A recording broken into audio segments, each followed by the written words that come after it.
puji-pujian penyembahan itu menarik hadirat Tuhan. Ketika hadirat Tuhan turun, semua orang dilepaskan dari ikatan, dari persoalan, dari pergumulan apapun. Katakan amin. Ketika Paulus di penjara di Filipi, ketika nyembah itu segala belenggu-belenggu penjara itu lepas. Jadi kalau datang beribadah jangan jaim-jaim. Ya, jaim apa? Bukan jaim. Jaga dimensi ya. Jadi kita menyembah ya sudah, lupakan yang lain gitu, tapi jangan juga mengganggu yang lain ya. Seperti pemuda kalau ibadah, wah, itu bukan menyembah Tuhan, itu merusak hadirat Tuhan ya. Jadi gitu Bapak Ibu ya. Jadi kalau ini waktunya, ini kesempatan yang besar yang bisa kita lakukan untuk membebaskan segala belenggu, himpitan, persoalan, pergumulan. Lepaskan semuanya, biarkan Tuhan ambil semuanya. Jangan bawa pegangin terus masalahmu ya. Pengen Tuhan tolong, kau bawa ke sini masalahmu, tapi masalahnya kau pegangin terus. Tuhan mau ngambil juga nggak boleh gitu ya. Makanya pulang pusing lagi, pulang banyak masalah lagi, karena kemana-mana masalahnya dibawa. Nah itu kesalahan. Jadi kalau datang beribadah, lepaskan semua beban, masalah, serahkan ke Tuhan, sembah, memuji Tuhan, beri respon yang terbaik. Katakan amin. Ya, kalau itu terjadi tidak ada yang ngantuk. Kalau itu terjadi tidak akan ada yang bosan. Ya, amin. Karena kalau ibadah itu nggak membosankan, tergantung sikap hati kita ya. Jangan buat ibadah itu membosankan dengan pola-pola yang lama. Ayo dong mulai lakukan, ayo. Semangati diri kita. Kalau belum bisa kita menyemangatin orang, minimal diri kita lah semangati ya. Amin. Jadi beribadah ya bergairah lah. Jangan pemimpin pujian stres ngelihat Bapak Ibu nggak ada responnya. Ya. Masih sibuk dengan persoalan, dipegangin ibadah sehingga nggak fokus, sehingga tidak ada keleluasaan menyembah Tuhan ya. Ya, jadi ya, kita harus berubah. Katakan berubah. Ya. Cara beribadah kita harus dari hari ke hari harus ada perubahan, harus lebih baik.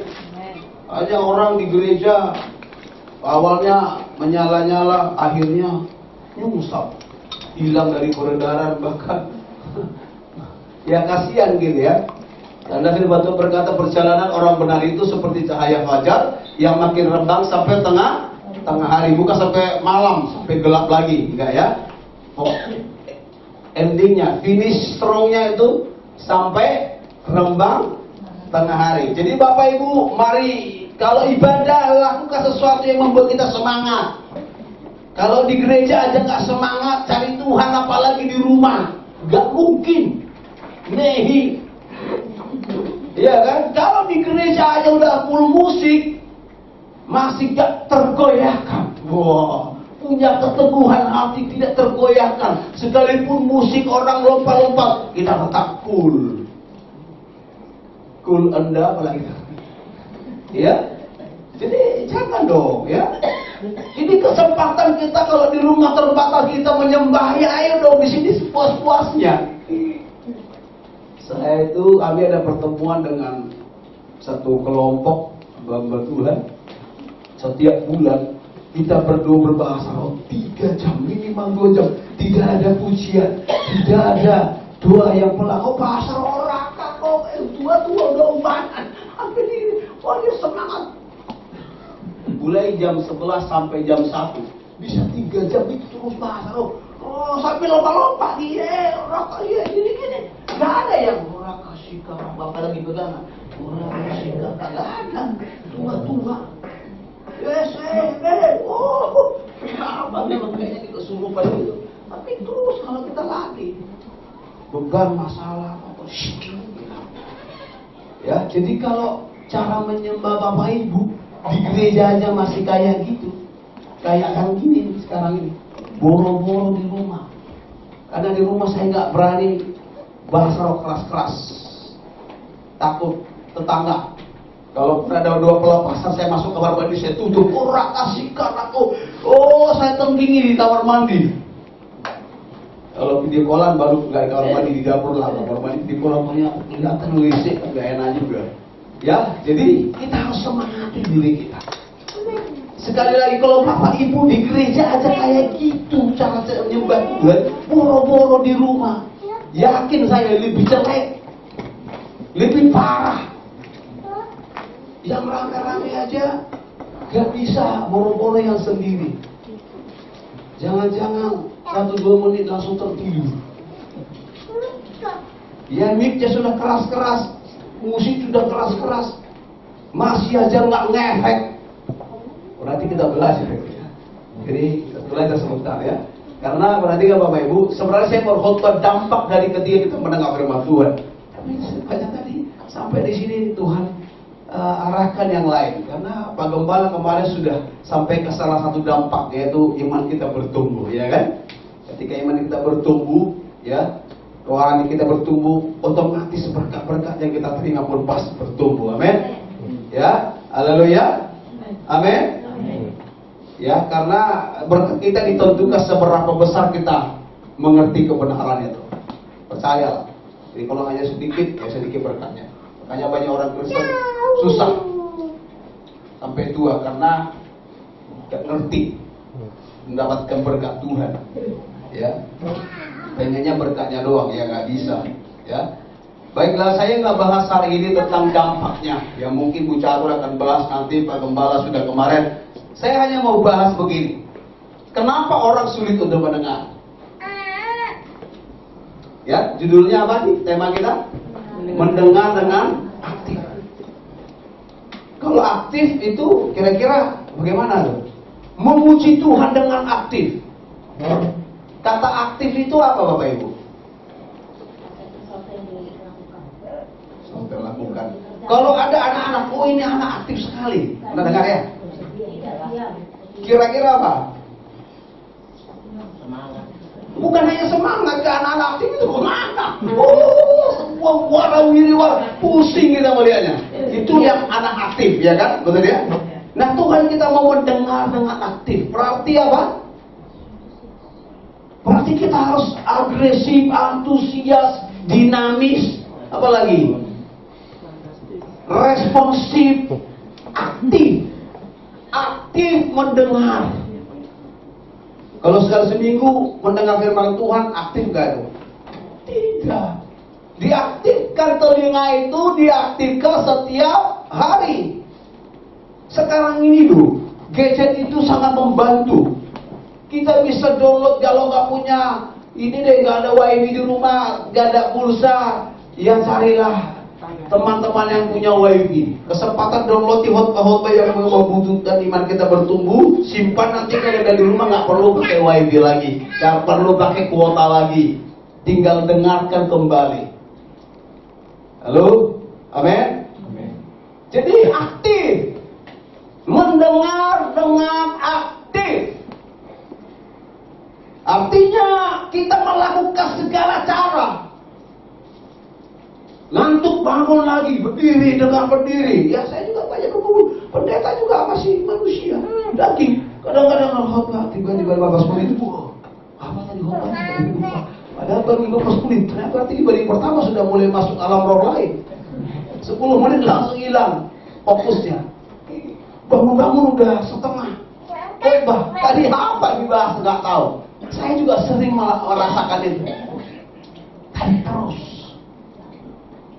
Sampai-sampai kayak kadang saya minum kopi. Kadang-kadang ada kalanya saya minum kopi susah tidur. Saya minum kopi kayak tadi malam. Saya minum kopi, ada teman saya. Kamu ke rumah datang kenapa? Kopi kita. Kebetulan di rumah ada kopi Papua, ada kopi Flores, ada kopi Singkawang, ada apa? Ada kopi, ada satu saya beli waktu itu. Wah, itu saya minum tadi malam susah saya tidur. Tapi begitu saya tidur jam 2 tadi malam. Puji Tuhan. Kesempatan saya punya belajar gitu. Jadi ada orang susah tidur di bawah malah dia menggerutu apa sih? Kurang sudah dengar itu. Bagus itu. Walaupun nyarangan itu langsung tidur lagi ya nggak masalah. Ya. Perhatikan baik-baik. Jadi kita harus mendengar dengan aktif. Artinya di segala waktu, kesempatan, hari, kita terus dengar. Ya, kalau di sini aja sekali seminggu dengarnya itu pikiran kemana-mana. Wah itu, waduh, bahaya. Ya, tidak bertumbuh. Ngantuk Pak, ngantuk lawan daging itu, salibkan dagingnya, cincang bila perlu, sembelih gitu ya. Sembelih dagingnya. Supaya apa? Supaya kita bertumbuh. Nah, kita kan belajar bagaimana banyak orang Kristen tidak suka mendengar dengan aktif, ya, atau mendengar. Kenapa? Karena sulit mengerti. Dan kita mau melihat dulu di Kisah 13 ya, mulai ayat 4 sampai 10. Di Kisah Rasul 13 ayat yang keempat sampai 10. Kenapa orang susah mendengar firman Tuhan? Ada beberapa faktor kita mau bahas pada pagi ini. Saya mau bahas hanya dua hal aja. Ya, yang pertama, mari kita lihat Kisah Rasul 13 ayat 4 sampai 10. Kisah Rasul 13 ayat 4 sampai 10. Kita baca 2, 3. Oleh karena disuruh Roh Kudus, Barnabas dan Saulus berangkat ke Seleukia, dan dari situ mereka berlayar ke Siprus. Setiba di Salamis, mereka memberitakan firman Allah di dalam rumah-rumah ibadat orang Yahudi, dan Yohanes menyertai mereka sebagai pembantu mereka.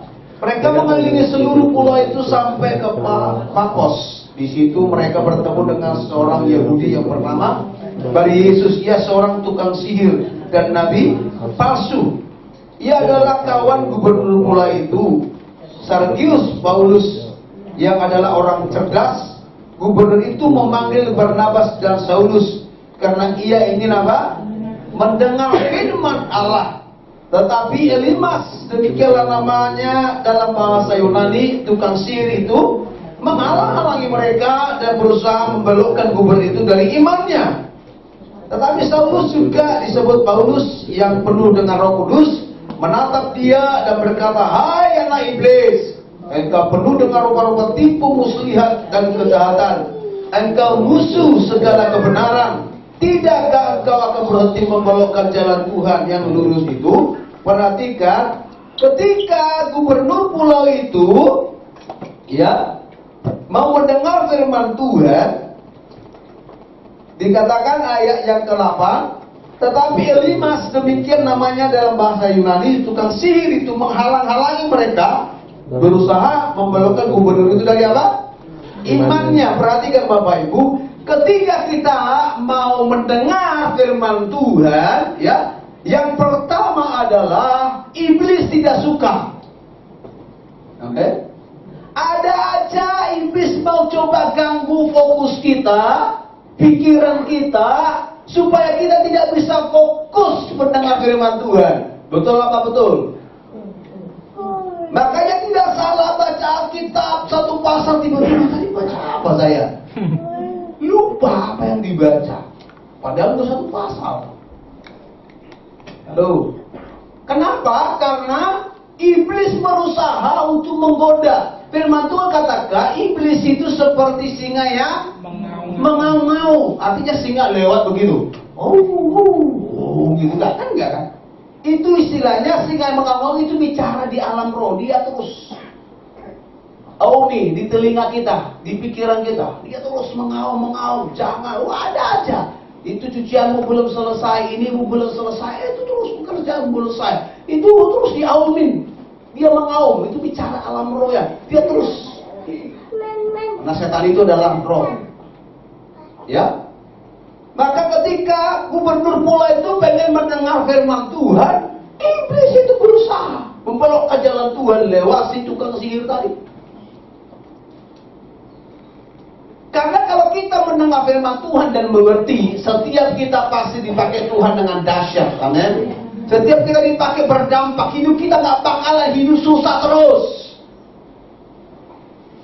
Tidak terikat lagi oleh duniawi kedagingan. Tidak terikat lagi hal-hal lahiriah, sakit penyakit. Karena ketika kita tahu firman Tuhan kita, Lakukan firman Tuhan, kita hidupi firman Tuhan. Saya tidak percaya kehidupan kita pasti berubah. Katakan berubah. Berubah. Tapi banyak orang di gereja hidupnya tidak berubah. Kelakuannya tidak berubah.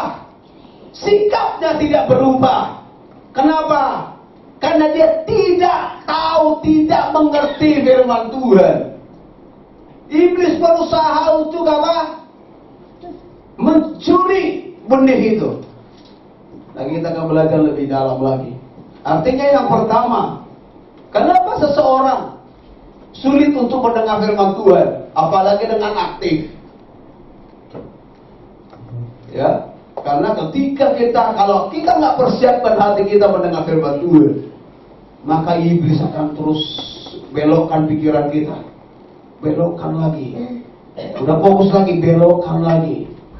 Wah, belokkan lagi, terus berusaha disuntikkan, diaumi terus pikiran kita, telinga kita, apalagi pikiran kita itu dibuat sibuk kemana-mana, ya kan? Bisa aja, ya kan? Bisa aja Bapak Ibu, ya kayak Bu Siboro pikirannya di sini tuh, Bu, ya tentunya di Surabaya pikirannya, karena suaminya di Surabaya. Amin. Bisa nggak bisa? Suami pasti pikirannya di Surabaya. Di Surabaya, jadi nggak terbatas. Ya, halo, betul tidak? Betul. Bisa aja Bu catur di sini tuh ya. Pikirannya itu momen. Mana Andia ya, anakku ya, kayak masih Kaleb ya, bisa. Kalau kita tak tertibkan bisa, siapa aja bisa. Leni di sini, tanda pikirannya di rumah, makku bagaimana gitu.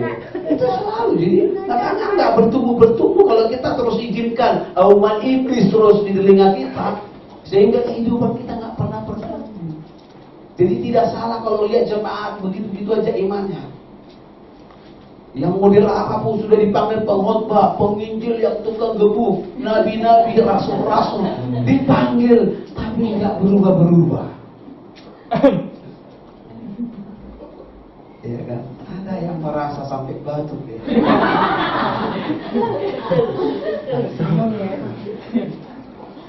Ya seperti itu Bapak Ibu. Ya pikiran kita nggak fokus. Iblis membelokkan.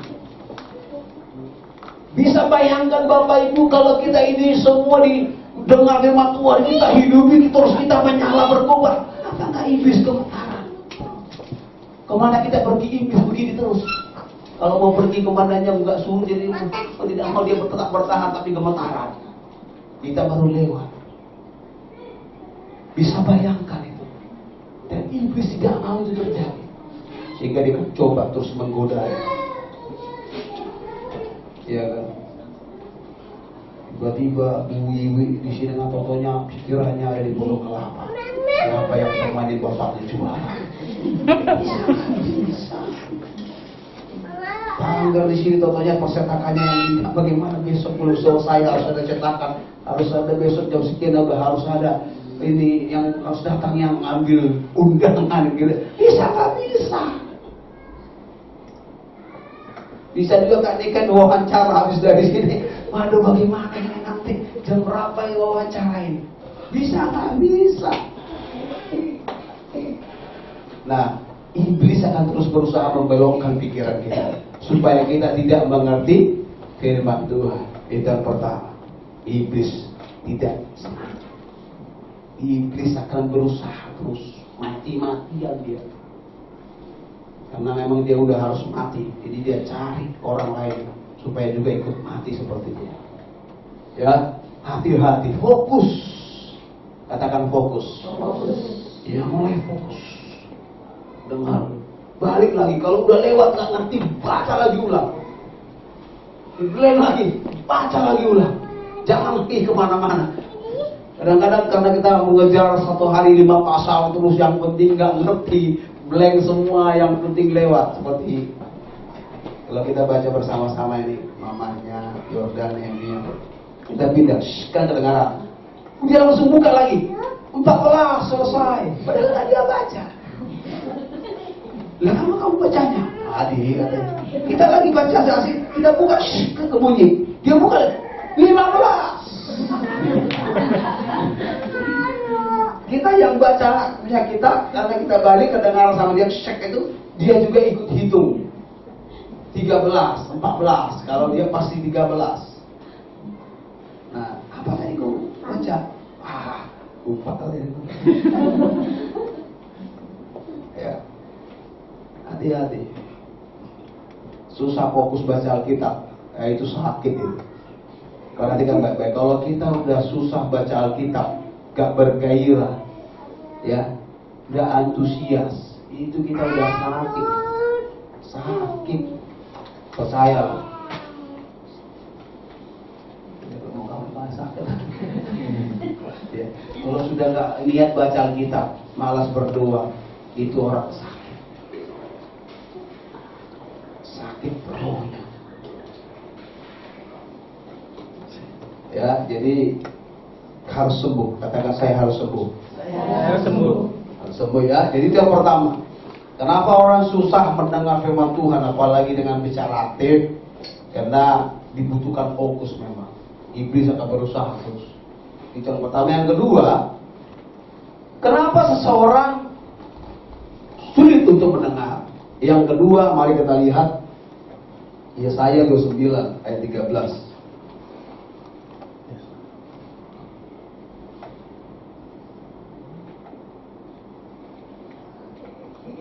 Ya. Yesaya 29 ayat 13, kita baca bersama-sama 2-3.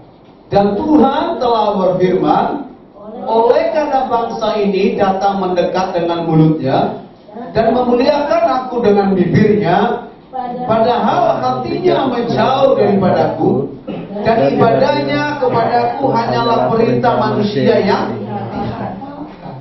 dikatakan, oleh karena bangsa ini mendekat dengan mulutnya, memuliakan aku dengan bibirnya, menyanyi, menyembah, padahal hatinya jauh daripadaku dan ibadah yang kepadaku hanya perintah manusia yang dihafalkan. Karena hafal lagu, nyanyi, sebenarnya hatinya tidak ada ke Tuhan. Jadi kalau menyanyi kita tidak hati kita ke Tuhan, ya, itu hanya kebiasaan atau hafalan saja. Firman Tuhan berkata, bangsa ini datang menyembah dengan bibirnya, padahal hatinya. Jadi kelihatan orang yang menyanyi dari hati dan tidak dari hati, tahu nggak? Kita juga bisa sadar kok. Gak usahlah orang lain yang melihat, kita juga bisa rasakan. Kita menyanyi dari hati apa? Memang karena kebiasaan, karena dihafal. Jadi kenapa orang tidak bisa mendengar firman Tuhan dengan aktif? Yang kedua, karena hatinya tidak beres, hatinya tidak fokus, hatinya jauh dari Tuhan. Ya, oke, mari kita lihat. Kita belajar tentang tanah, 4 jenis tanah hati. Kita lihat tanah hati kita jenis yang mana. Perhatikan baik-baik. Ya, mari kita lihat Matius 13 ayat 1 sampai 11.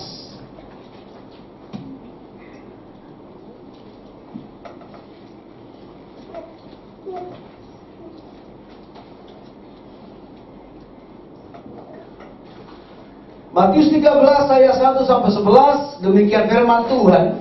Pada hari itu keluarlah Yesus dari rumah itu dan duduk di tepi danau. Maka datanglah orang banyak berbondong-bondong lalu mengerumuni dia, sehingga yang naik ke perahu dan duduk di situ, sedangkan orang banyak semuanya berdiri di pantai.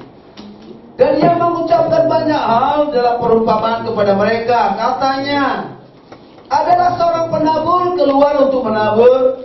Pada waktu ia menabur, sebagian benih itu jatuh di pinggir jalan, lalu datang burung dan memakannya sampai habis. Ayat 5 kita sama-sama baca. Sebagian jatuh di tanah yang berbatu-batu, yang tidak banyak tanahnya, lalu benih itu pun segera tumbuh karena tanahnya tipis. Tetapi sesudah matahari terbit, layulah ia dan menjadi kering karena tidak berakar. Sebagian lagi jatuh di tengah semak duri, lalu semakin besarlah semak itu dan menghimpitnya sampai mati. Dan sebagian jatuh di tanah yang baik, lalu berbuah, ada yang 100 kali lipat, 60 kali lipat, 30 kali lipat. Siapa bertelinga, hendaklah ia mendengar. Maka kata murid-muridnya kepadanya, mengapa kau berkata-kata kepada mereka dalam perumpamaan? Jawab Yesus, kepadamu diberi karunia untuk mengetahui rahasia kerajaan sorga, tetapi kepada mereka tidak. Perhatikan baik-baik. Ada 4 jenis tanah hati. Berapa jenis? 4 jenis tanah hati. Ini kita akan belajar kenapa orang nggak bertumbuh, nggak fokus sama Tuhan. Ada 4 tanah hati. Yang pertama tanah hati apa? Pinggir jalan. Yang kedua batuan. Yang ketiga semak duri. Yang keempat tanah yang subur. Perhatikan, benihnya sama nggak? Sama. Benih yang ditabur itu sama kualitasnya. Kualitas A, terbagus, unggul. Tapi hasilnya berbeda. Siapa di sini yang ngerti pertanian? Ya, saya lihat ada juga wajah-wajah anak petani. Sama kita ini anak petani. Di kampung kami petani. Sampai saat ini juga saya masih ikut bertani di Indramayu Sumedang. Ya. Jadi perhatikan baik-baik. Kalau saya lihat tanah di Sumedang itu, ya, kurang bagus. Tanah yang bagus itu pH-nya sekitar 6 sampai 7. Wih. Nggak perlu sekolah ITB untuk mengerti. Ya. Nggak perlu. Belajar langsung praktek dari kecil hidup di tanah. Enggak di udara masih menginjak tanah. Ya. Jadi pH yang bagus itu antara 6 dan 7. Kalau di bawah itu kurang bagus. Jadi kalau di bawah pH dari 6 itu biasanya tumbuh umbi-umbian bagus lah. Kol masih bagus, ubi bagus, kencur, kunyit masih bagus lah. Ya. Tapi kalau mau nanam padi, wah itu setengah mati, hasilnya pasti nggak maksimal. Kalau perlu pupuk, ya siram pupuk terus baru bisa mendongkrak. Tapi kalau pH tanahnya bagus, unsur haranya bagus, ya unsur haranya, ya itu pasti hasilnya bagus. Tapi kalau kita lihat hari-hari ini tanah banyak yang kualitasnya sudah rusak, kebanyakan pupuk apa namanya? Pupuk kimia. Kalau dulu kan organik gitu ya. Memang agak sulit mengurus kalau pakai pupuk organik. Karena rumputnya lebih subur daripada atau sama-sama subur gitu ya. Sulit memisahkan. Capek memang. Orang cari enaknya tapi merusak sebenarnya. Pupuk kimia itu adalah merusak unsur hara di bawah tanah itu sehingga hara atau cacing-cacing yang ada yang menggeburkan tanah itu akan mati. Sehingga tanah itu menjadi kering kerontang. Ya, tidak subur lagi karena tidak ada yang menyuburkan. Unsur haranya sudah pada mati karena kimia. Sebenarnya pemerintah itu pembunuhan. Ya, karena hasil pupuk itu besar. Wah, Indonesia pupuk besar sebenarnya. Jakarta aja pupuk-pupukannya buat tanaman di rumah ya enggak. Itu aja contoh kecilnya deh, nggak usah bicara punya, walaupun kita nggak punya tanah lapang di Jakarta ini, kadang-kadang kita mesti beli pupuk untuk tanaman. Apalagi petani. Jadi masyarakat itu dibuat ketergantungan dengan pupuk. Sebenarnya itu merusak. Tapi menurut saya mungkin penghasilan negara dari pupuk itu Pak ya besar. Apa seperti gudang garam, rokok. Kenapa susah dibasmi? Karena lebih besar pajaknya dari segala pajak perusahaan yang ada di bangsa ini. Pak derajat kopi tahu ya, orang BUMN, ya kan? pupuk juga kalau nggak salah BUMN juga. Itu dibuat ketergantungan zaman Soeharto dulu. Wah, ini dalangnya dia sebenarnya. Dialah orang yang merusak arah di bangsa ini. Ya, itu terjadi Bapak Ibu. Ya, jadi kita harus belajar. Nggak perlu kuliah dulu baru mengerti. Ya, kita harus belajar. Setiap hari kita harus belajar. Apa saja yang bisa kita pelajari, kita belajar kepentingan kebenaran gitu ya. Jadi, itu yang membuat haranya, unsur haranya mati. Ya, dikatakan di sini, ya kembali kita ke firman Tuhan, ada 4 jenis tanah. Yang pertama, tanah pinggir jalan. Oke, mari kita lihat. Tanah pinggir jalan, ayat 18, 19, Matius 13, ayat 18 dan 19.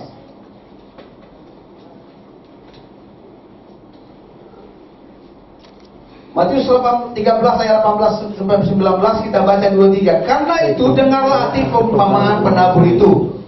Kepada setiap orang yang mendengar firman tentang kerajaan surga, tetapi tidak mengertinya, datanglah si jahat dan merampas yang ditaburkan dalam hati orang itu. Itulah benih yang ditaburkan di pinggir jalan. Benih yang ditabur di pinggir jalan yang bagus itu dikatakan seumpama orang yang mendengar firman Tuhan tetapi tidak mengerti.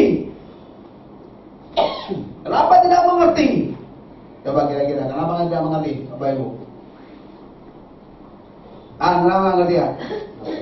Ya fokus. Yang lain, Jeffrey kenapa nggak mengerti?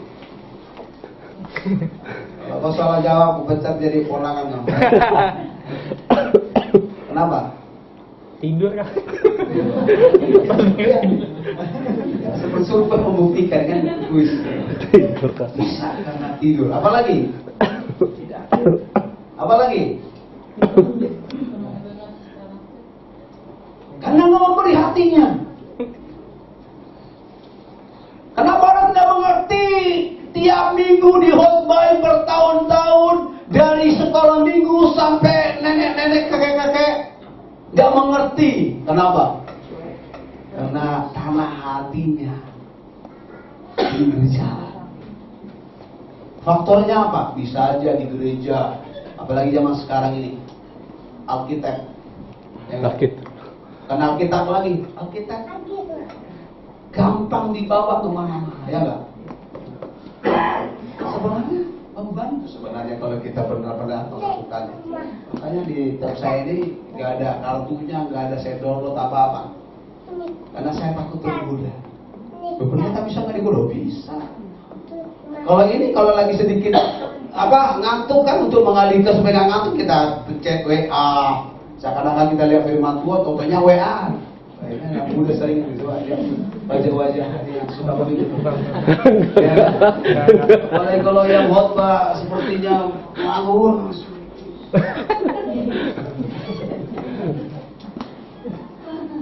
Kenapa nggak mengerti? Tanah hatinya tanah hati pinggir jalan. Ya enak nggak kalau dibilang anak jalanan pinggir. Jadi tanah hati pinggir jalan. Hatinya nggak fokus, pikirannya nggak fokus, tidak dipersiapkan. Jadi ketika ditabur belum sempat bertumbuh udah datang iblis, sehingga tidak mengerti. Dan ini terus berlanjut. Tanah hati pinggir jalan ini yang parahnya terus berlanjut. Ya, tidak ada peningkatan. Jadi sekolah minggu sampai ubanan, tanah hati pinggir jalan nggak berubah. Mama bilang sungguh, ya kan? Nggak fokus, hatinya nggak benar. Yang kedua, tanah hati apa? Berbatu-batu. Mari kita baca ayat 20 sampai 21.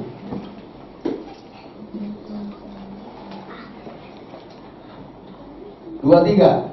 Benih yang ditabur di tanah berbatu-batu ialah orang yang mendengar firman itu dan segera menerimanya dengan gembira. Tetapi yang tidak pernahkah dan tahan sebentar saja apabila datang penindasan atau penganiayaan, karena firman itu orang itu pun segera murtad. Perhatikan baik-baik. Tanah hati batu-batu. Oh, dia dengar firman Tuhan. Waduh, bagus. Terima kasih Pak Pendeta. Ya kan? Bagus. Bapak. Tapi pula ketika sampai di rumah ada persoalan. Semua firman yang dengar tadi lupa. Terjadilah ribut besar. Terjadilah perang keluarga. Lupa dia. Ya kan? Di sini wah luar biasa, puji Tuhan. Iman, diajarkan iman mengalahkan dunia. Sampai di rumah kontrakan lagi. Ada. Ya, sekolah sebentar lagi. Ini tanah hati berbuat.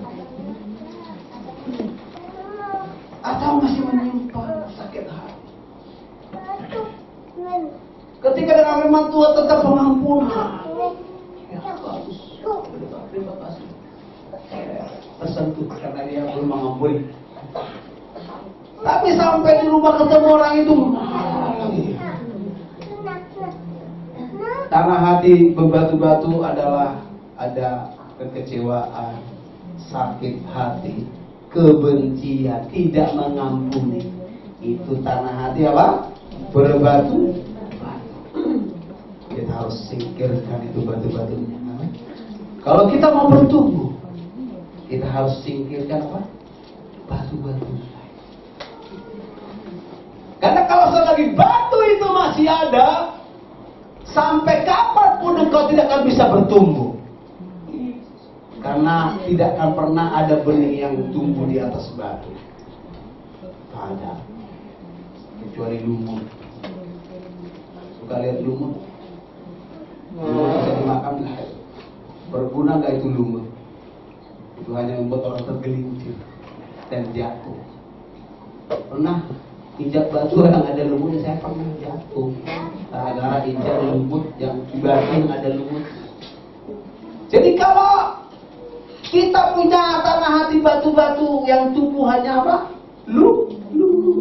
Ketika orang injak lumut itu, orang itu pun akan jatuh, celaka. Atau celaka. Nah, untuk itu singkirkan segala tanah hati berbatu-batu. Oh, batu cadas, batu keringkit, batu bata. Mungkin ada yang batako atau behel. Besar batu. Ya, jadi apapun gak bisa tumbuh kecuali lumut. Coba cek, ada lumut gak dalam hatinya ya, yang membuat orang selalu tersandung. Gereja, doa, maka kelakuannya gak berubah. Tersandung ya. Katanya ke gereja, katanya pelayan Tuhan, tapi perkataannya kebun binatang. Orang melihat tersandung. Mending ke saya lah, gak ke gereja, tapi juga gak ngikutin orang. Ini merasa lebih baik.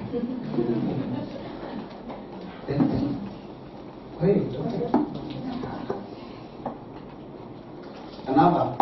Karena ada lumut dalam hidup. Kenapa ada lumut? Karena tanah hatinya berbatu-batu. Jadi kenapa batunya belum disingkirkan? Coba katakan singkirkan batu-batu dalam hati. Singkirkan. Haleluya. Iri, dengki, sakit hati, kebencian, kecewa, itu tanah hati berbatu-batu. Haleluya. Ya, mengasihi diri sendiri juga itu tanah hati berbatu-batu. Merasa Tuhan gak adil. Yang lain Tuhan berkati, saya tidak diberkati.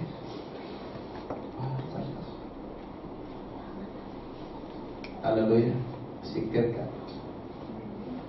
Memang apa Apalagi pemimpin saya, gembala saya nggak ada. Kalau mau cari keadilan di dunia ini nggak pernah nemu saya. Sampai kiamat hanya Tuhan yang adil. Amin. Kita singkirkan semua. Karena itu menghalangi berkat Tuhan atas hidup kita, menghalangi pertumbuhan iman kita. Itu hanya mendatangkan lumut yang akan merusak hati kita. Dan lumut itu akan seperti apa namanya itu kalau di pohon itu benalu yang mematikan itu pohon. Itu benalu-benalu yang harus disisihkan. Ya, lepaskan, bebaskan roh, biarkan Tuhan yang urus semuanya. Amin. Enak nggak? Enak. Biarkan Tuhan yang urus semuanya. Kita hanya glory, glory, haleluya. Glory, glory, haleluya. Kecewa, tercabut. Glory, minta Tuhan. Amin. Minta ada anugerah untuk kita. Kita nggak perlu bergumul sendiri, sebab Tuhan menyertai kamu. Amin. Haleluya. Beri kemuliaan untuk Tuhan. Yang ketiga, karena hati semak duri. Kita baca ayat 22, 23. Yang ditabur di tengah semak duri ialah orang yang mendengar firman itu, lalu apa? Kekhawatiran dunia ini dan tipu daya kekayaan menghimpit firman itu sehingga tidak berbuah. Wah, tadinya firman itu tumbuh. Wah, dia mulai berkembang, sudah mulai imannya sudah mulai naik, sudah mulai pelayanan jadi singer, song leader, pemain musik, sekolah minggu, bahkan pengkhotbah. Tapi ketika kekhawatiran dunia, tipu daya dunia, dilihat umur sudah semakin tua, khawatir tidak ada Arjuna lagi yang akan melamar hidupnya. Akhirnya si Abdullah mencari. Maka nggak heran guru sekolah minggu, pelayan-pelayan Tuhan ada yang menikah di luar rumah. Kekhawatiran dunia dikatakan ketika firman ditaburkan, mulai bertumbuh firman-Nya, tapi karena ada semak duri, kekhawatiran dunia menghimpit, sehingga dia berkata, Tuhan sama saja. Awalnya sekali Yesus jalan kebenaran hidup. Ketika kekhawatiran, umur bertambah, mulai orang bisik, kapan menikah?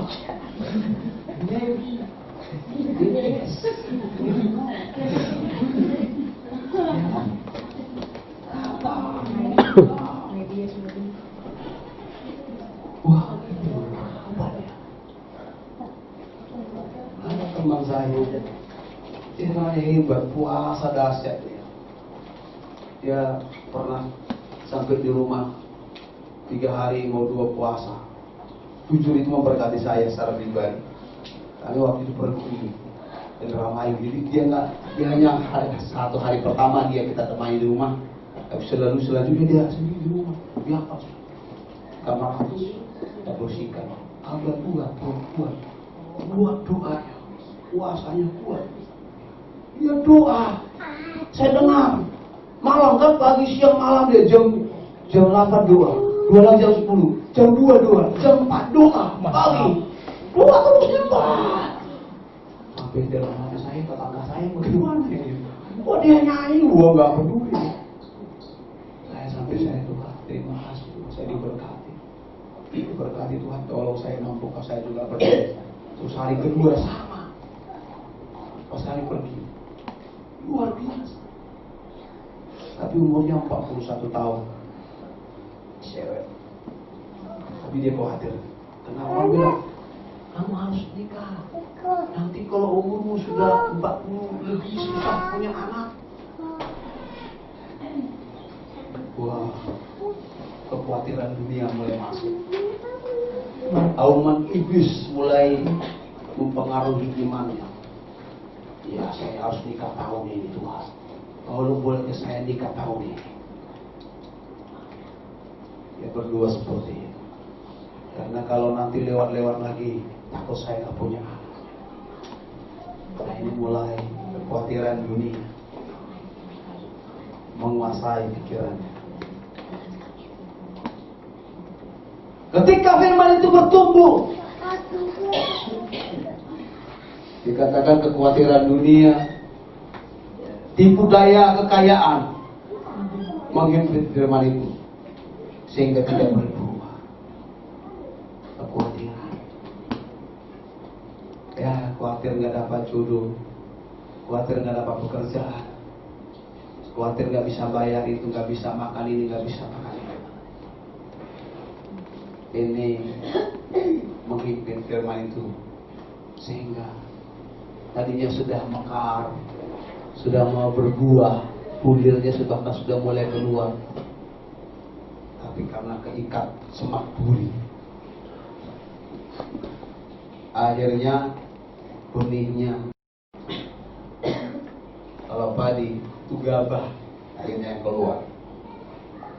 Tadinya udah mau keluar, bulirnya sudah mau berisi, sudah mulai muncul kayak padi gitu. Tapi karena dihimpit semak duri, akhirnya gugurlah tanam itu, benih. Itulah orang yang punya tanah hati semak duri. Jadi cabut duri-duri dalam hati kita, kekhawatiran, kebencian, sakit hati, semua duri. Ya. Jadi jangan kita pakai pola dunia ini. Ya, pola dunia ini kadang-kadang seakan-akan ya sama rasa sakit dan enaknya. Ya, contoh kayak apa? Mawar berduri. Mawarnya sih bagus, tapi yang nggak enaknya ada durinya. Ya kan? Selalu kita dipatok dengan selalu ada duri. Cabut duri supaya pegang mawarnya itu lebih enak. Cabut kekhawatiran, sakit hati, kebencian, cabut semua. Kalau tidak, hanya sebatas bertumbuh, belum sampai berbuah. Mate itu bapak benihnya. Yang terakhir, yang keempat, ya. Kita baca ayat 23.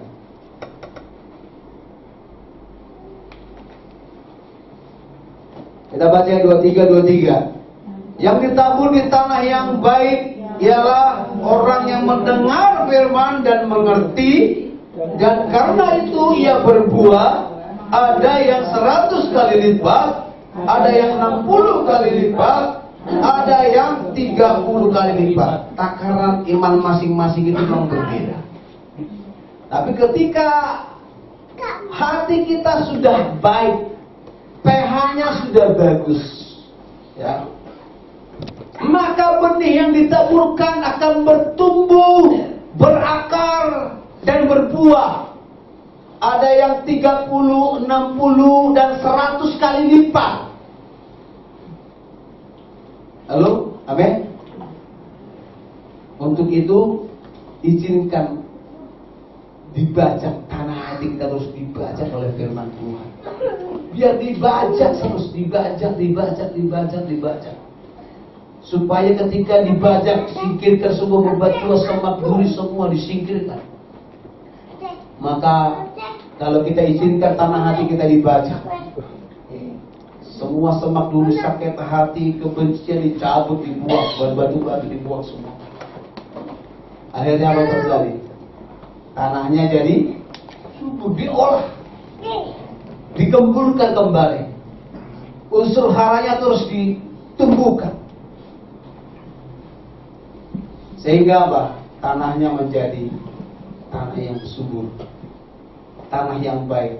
Setiap benih firman Tuhan yang ditaburkan bertumbuh, berakar, berbuah. Jadi tidak ada lagi orang anak Tuhan jemaat di karena suasana yang tidak berbuah. Dan pastikan buah itu bukan buah yang kecut, tapi buah-buah yang manis.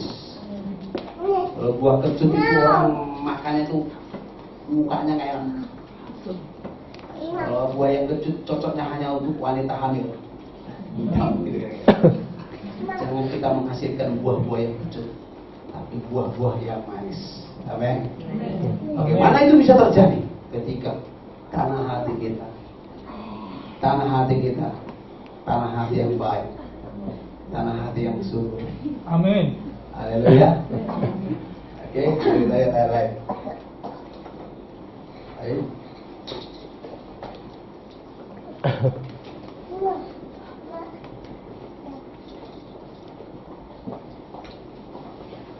Iya.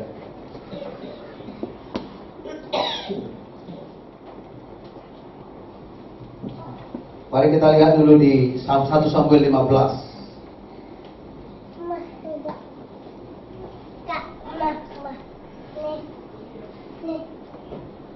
Kita nggak baca semua, pengen kelamaan. Kita lihat aja.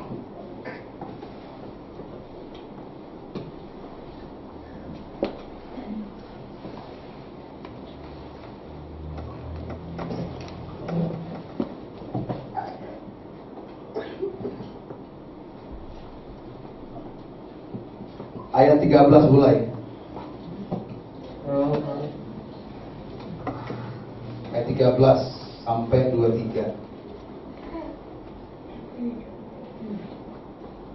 Kita baca 23. Ketika Samuel sampai kepada Saul, berkatalah Saul kepadanya, diberkatilah kiranya engkau oleh Tuhan, aku telah melaksanakan firman Tuhan. Tapi kata Samuel, kalau begitu apakah bunyi kambing domba yang sampai di telingaku dan bunyi lembu-lembu yang kudengar itu? Jawab Saul, semuanya itu dibawa daripada orang Amalek, sebab rakyat menyelamatkan kambing domba dan lembu-lembu yang terbaik dengan maksud untuk mempersembahkan korban kepada Tuhan Allahmu, tetapi selebihnya telah kami tumpas. Lalu berkatalah Samuel kepada Saul, sudahlah, aku akan memberitahukan kepadamu apa yang difirmankan Tuhan kepadaku tadi malam. Kata Saul kepadanya, katakanlah. Sesudah itu berkatalah Samuel, bukankah engkau, walaupun kau kecil pada pemandanganmu sendiri, telah menjadi kepala atas suku Israel, dan bukankah Tuhan telah mengurapi engkau menjadi raja atas Israel? Tuhan telah menyuruh engkau pergi dengan pesan, pergilah tumpas orang-orang berdosa itu, yakni orang Amalek, berperanglah melawan mereka sampai engkau membinasakan mereka. Mengapa engkau tidak mendengar suara Tuhan? Mengapa engkau mengambil carahan dengan melakukan apa yang jahat di mata Tuhan? Lalu kata Saul kepada Samuel, aku memang mendengar suara Tuhan dan mengikuti jalan yang telah disuruh Tuhan kepadaku, dan aku membawa Agag raja orang Amalek, tetapi orang Amalek itu sendiri telah kutumpas. Tapi rakyat mengambil dari carahan itu kambing domba dan lembu-lembu yang terbaik, yang dikhususkan untuk ditumpas itu untuk mempersembahkan korban kepada Tuhan Allahmu di Gilgal. Tetapi jawab Samuel, apakah Tuhan itu berkenan kepada korban bakaran dan korban sembelihan sama seperti kepada mendengar suara Tuhan? Sesungguhnya mendengarkan lebih baik daripada korban sembelihan, memperhatikan lebih baik daripada lemak domba-domba jantan. Sebab pendurhaka adalah sama seperti dosa petenung, dan kedegilan adalah sama seperti menyembah berhala dan terafim. Karena engkau telah menolak firman Tuhan, maka ia telah menolak engkau sebagai raja. Perhatikan baik-baik. Tuhan berkata kepada Samuel lewat Saul lewat Samuel, mendengar lebih baik daripada korban. Seringkali kita korban itu bicara pelayanan. Seringkali kita pelayanan main musik, terus penari, tapi itu kan korban nih ke Tuhan nih. Tapi kita nggak mau dengar ketika pengkhotbah sudah naik ke atas, kita alasan mau minum terus di atas nggak turun-turun, ya kan? Atau banyak cara yang kita lakukan, kita tidak dengar lagi. Jadi firman Tuhan berkata bahwa mendengar itu lebih baik daripada korban pelayanan. Kita harus sudah mendengar suara Tuhan, mendengar dengan aktif. Ya, bukan hanya sekedar korban, bukan sekedar pelayanan, bukan sedang melompat-lompat, sedang menari-nari, sedang apapun. kita juga harus mendengar firman. Ayat terakhir, hari buka Lukas 10 ayat 38 sampai 42.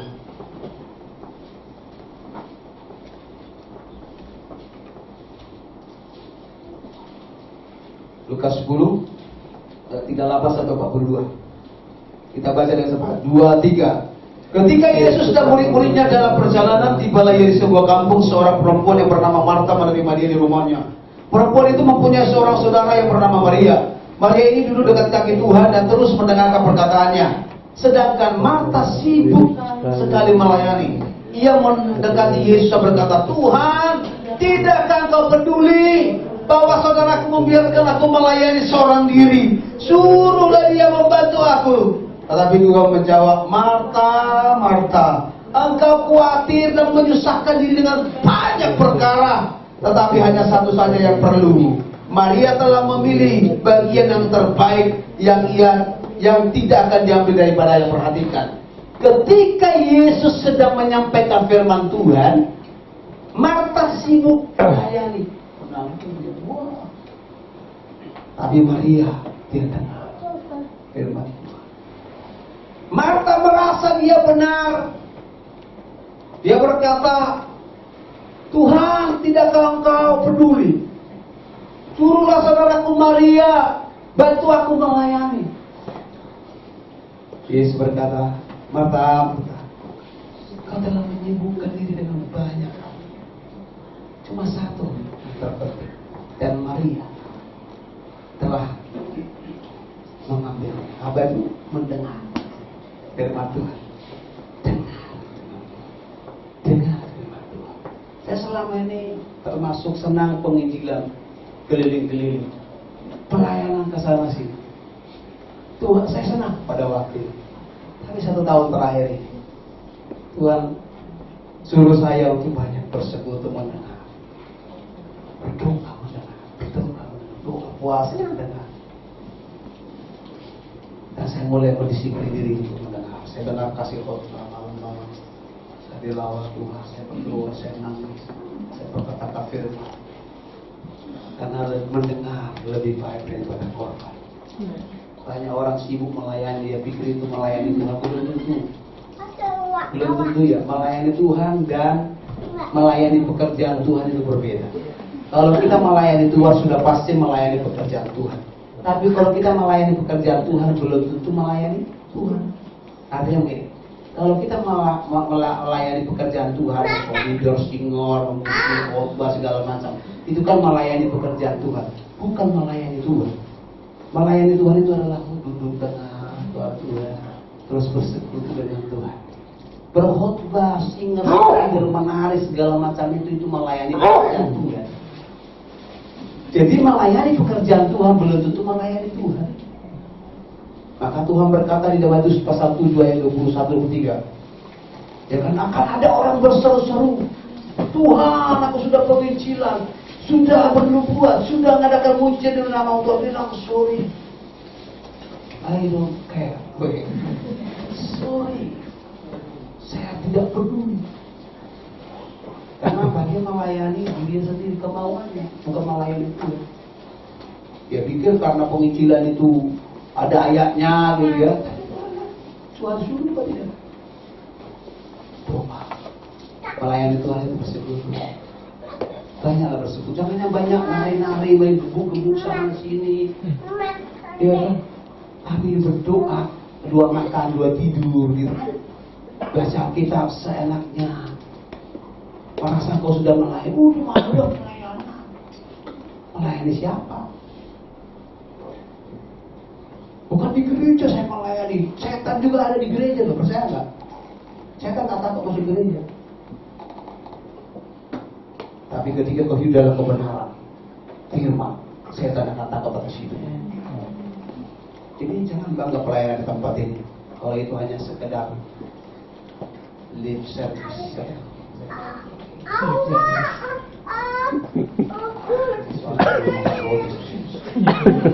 Empat.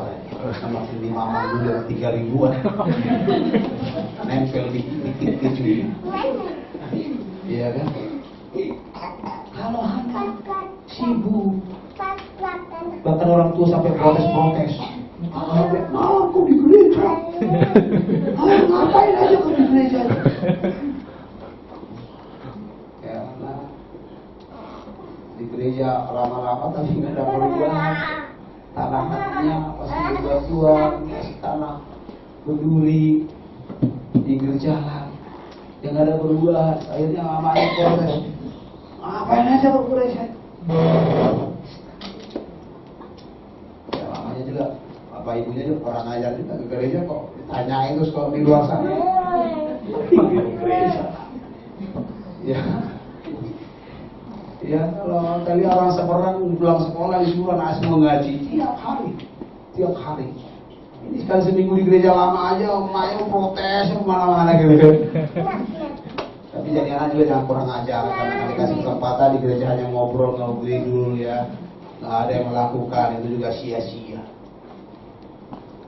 Haleluya, amin. Amin. Merdeka? Merdeka. Merdeka? Merdeka. Kita coba musik.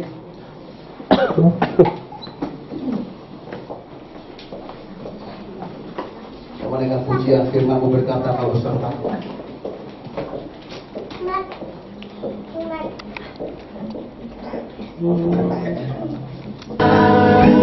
Kata rindu